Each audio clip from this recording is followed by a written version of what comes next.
Hey guys, welcome back to Trend Stop. Today we'll talk about why the latest Batman movie is going to be the best movie of all time. Let's head into it. Number 5, The Dark Knight Rises.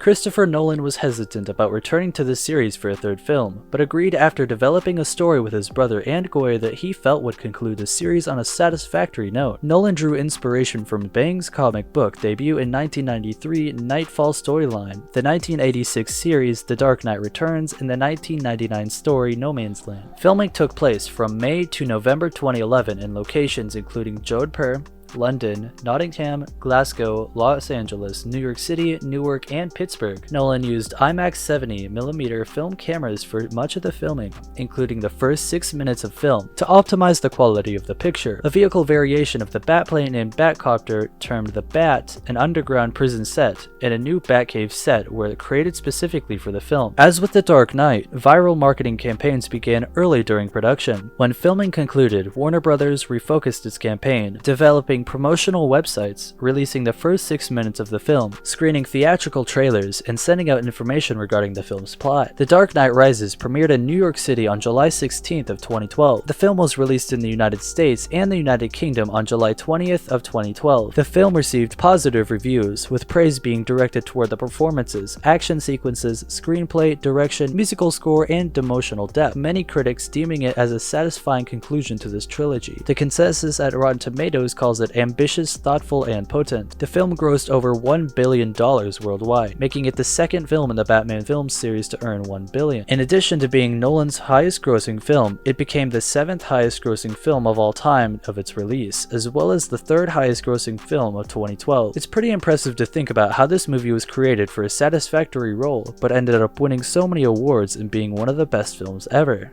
Number 4, Plot.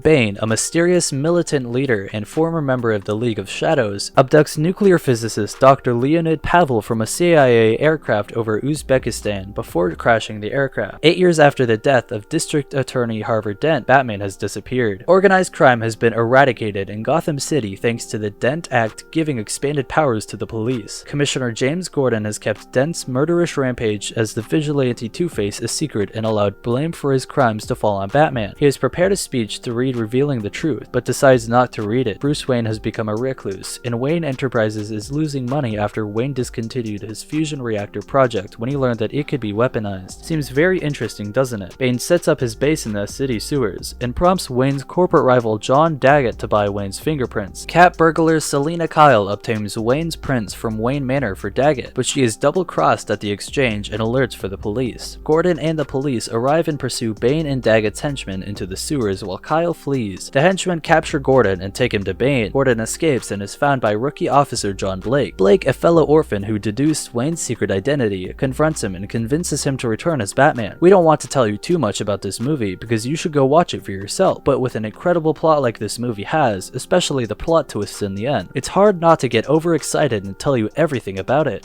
Number 3, the cast.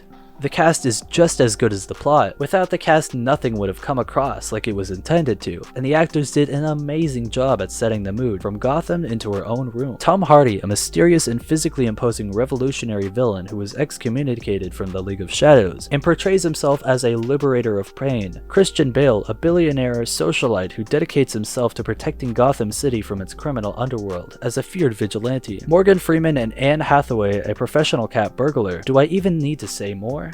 Number 2, the design. The Batsuit consisted of 110 separate pieces, each of which had to be replicated dozens of times over the course of the production. In creating Selina Kyle's catsuit, 2 layers of material were used, with the outer layer being polyethylene-coated spandex embossed with a hexagonal pattern. The catsuit also consisted of elbow-length gloves, a utility belt, and thigh-high boots with spike heels. Bane uses a mask to inhale analgesic gas, which, in director Chris Nolan's words, keeps his pain just below the threshold so he can function. In designing Bane's costume, Hemming needed it to look like an amalgam of all sorts of bits and pieces he cobbled together, as he passed through some very remote places. It's amazing to think that these costumes took more than 2 years to make and finish, and everything looks so on point in the movie. It's incredible what costume designer Lindy Hemming created in this movie. Number 1, the music.